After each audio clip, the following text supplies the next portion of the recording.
അൽഹംദുലില്ലാഹ്, വീണ്ടും ഒരു റമദാൻ നമ്മിലേക്ക് ആഗതമായിരിക്കുകയാണ്. നമുക്കതിനെ ഹൃദയം കൊണ്ട് വരവേൽക്കാം. ഈ റമദാനിൽ നമുക്ക് എന്താണ് പുതുതായി ചെയ്യാൻ കഴിയുക? വിശുദ്ധ റമദാനിൽ നമുക്ക് പരമാവധി 30 ദിവസങ്ങൾ കിട്ടുന്നുണ്ട്. ഒരു ട്രാൻസ്ഫോർമേഷൻ നടക്കാൻ സാധിക്കുന്ന ഒരു കാലയളവാണിത്. ഏറ്റവും ഇമ്പോർട്ടൻ്റ് ആയിട്ടുള്ള ഒരു ഇബാദത്ത്, ആരാധനാ കർമ്മം എന്നുള്ളത് നിസ്കാരം തന്നെയാണ്. അപ്പോൾ ആ നിസ്കാരം കൃത്യമായി നിർവഹിക്കുക, അതും ജമാഅത്തായിട്ട് തന്നെ നിർവഹിക്കുക എന്നുള്ളത് നമ്മൾ ആദ്യത്തെ ഒരു ശീലമാക്കി നമുക്ക് മാറ്റിയാലോ? റമദാൻ എന്ന് പറയുന്നത് ശീലങ്ങളുടെ കൂടെ മാസമാണ്.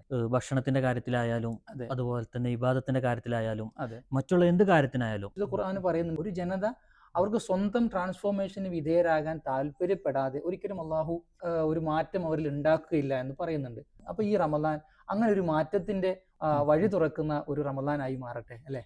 അപ്പൊ ഈ റമദാനിൽ ഒരു ജമാഅത്തും നമുക്ക് നഷ്ടപ്പെടാൻ പാടില്ല എന്നർത്ഥം. അതെ. അപ്പോൾ ഇൻഷാ അല്ലാ നമുക്ക് 30 ദിവസങ്ങൾ 30 ശീലങ്ങൾ എന്ന ഒരു പ്രമേയത്തിൽ ഇൻഷാ അല്ലാ ഈ റമദാനിനെ നമുക്ക് വരവേൽക്കാം. ഈ 30 ദിവസം ഒരു പുതിയ മനുഷ്യനാകുന്നതിൻ്റെതാവട്ടെ എന്ന് ആശംസിക്കുകയാണ്.